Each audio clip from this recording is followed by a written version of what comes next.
Titanfall 2 and games like it are known for their multiplayer, but Titanfall 2 story mode is one of the best FPS games I've played. It's up there with the likes of Fear, another one of my faves. The game just blew me away, such a solid effort. This is some peak gaming right here. It's rare we get a game where you can go in and out of mechs. Lost Planet comes to mind straight away. That series was very good at blending the pilot and mech sections very well. Another game that did this many years ago was Shogun Mobile Armor Division, a classic FPS PC game that maybe some of you remember.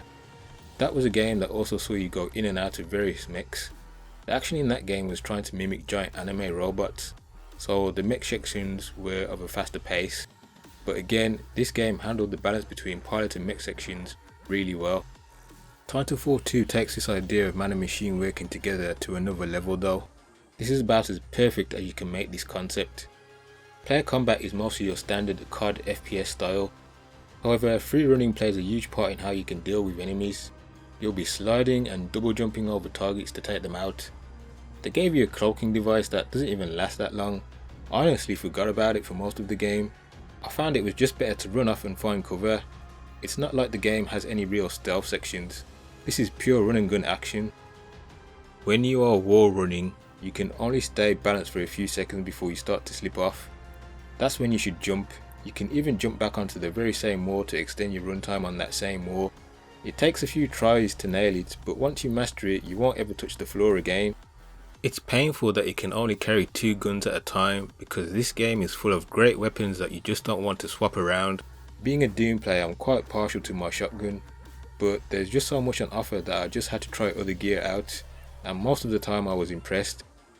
The Mastiff was probably my most favourite shotgun in the game.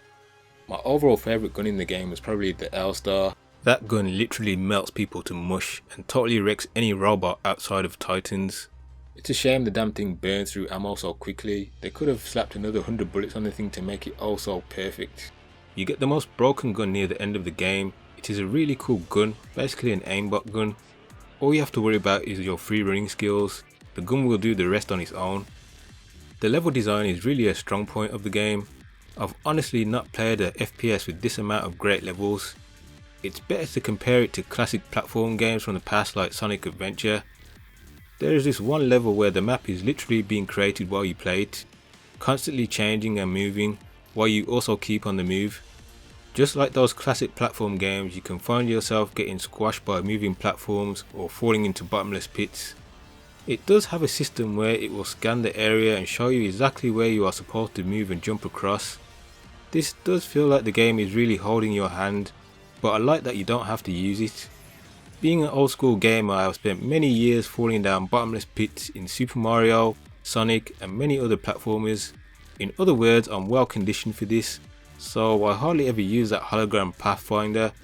Of course I fell to my death many times, but I'd rather just learn it myself. The more I played this game, the more it reminded me of Sonic Adventure 2 in the fact that the only thing it's missing is the blue blur himself and a bunch of rings to collect.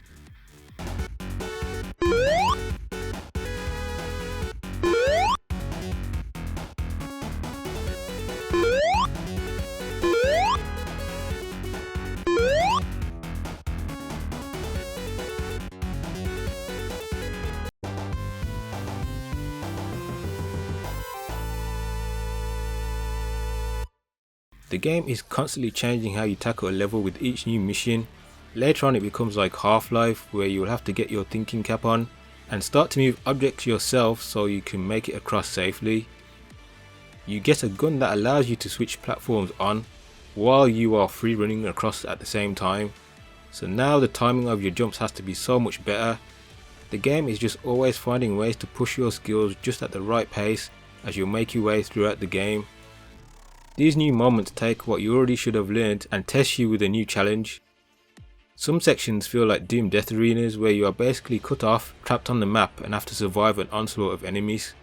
This is where I encountered my most annoying enemy in the game, these machine spider bombers. I mean, if that's not the stuff of nightmares, I don't know what else is. These things will gang up on you very quickly and explode, doing massive damage. The only other enemy more annoying than the spider bombers were the Reapers, just because you face them a lot of times in regular pilot mode and they can pretty much squash you or punch you across the map, and to top it off they shoot spider bombers out their back. It's like all my nightmares in one fell swoop. Titan combat is very different. The second you jump inside a Titan you feel the huge weight difference right away. You are of course slower, but you still have running and boost, along with melee. Titan controls take actual timing. You can't spam your boost for example, and expect great results in dodging enemy fire. You really have to pay attention to everything going on around you, and time your movement. This gives it a very real feeling of being an actual giant robot. No matter the Titan loadout, you only get 2 boost gauges. How quickly it refills up didn't seem to change either. It is just slow enough to be on the borderline of too long to fill back up. Again, this prevents you from spamming the dodge button. On the subject of Titan loadouts, you will get 8 as you work your way throughout the game. Different guns and abilities will change with each one. It comes down to whichever ones you feel meet your gameplay style. Whichever loadout you roll with, you will have a big core attack. This meter will build up the more damage you do. Then you activate it and you will do a massive burst attack of some kind in a short period. It's usually enough to wipe out a few Titans at once if you aim right. Titanfall 2's time travelling section is perhaps the peak of the game. I mean, from a design and gameplay point of view, just how creative the devs got with this section of the game is insane. You'll be switching between the past and present as you fight enemies and do your platforming. It's so creative, you could have done a whole game with this idea. In fact, it reminds me of Raven Software's excellent game Singularity. That whole game was based on time travel. If you've never played it, I highly recommend checking it out too. The idea of time travelling mech battles has never even entered my head, but here we are with Titanfall, and that's exactly what you're getting. It just blew my mind, and is one of the most awesome things done in a video game for me. In the Titanfall universe you have 2 groups at war, the militia and IMC. The player takes the role of Jack Cooper, a low level militia rifleman that hasn't completed his Titan pilot training yet. You and the militia forces are sent to an IMC controlled planet called Typhon. Your mentor and commander Lastamosus is killed quite early on, which then he passes on the mission to you along with his Titan BT. Jack and BT have this whole bromance going on. BT is a character you're going to like for sure. This is pretty much like Rambo teaming up with Optimus Prime, and who wouldn't want to see that? I know I would. I mean, Jack kind of grows into being a good pilot and BT is just a lovable Titan.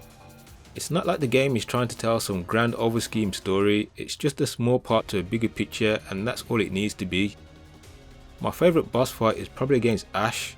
I like how she torments you all the way through the assembly factory and even has a slight hint of honour, which makes your final encounter with her a bit more personal. Titanfall 2 is a short game, maybe about 4 to 5 hours long. But just like I said in my Armored Core 5 video, I don't mind if a game is short but really good.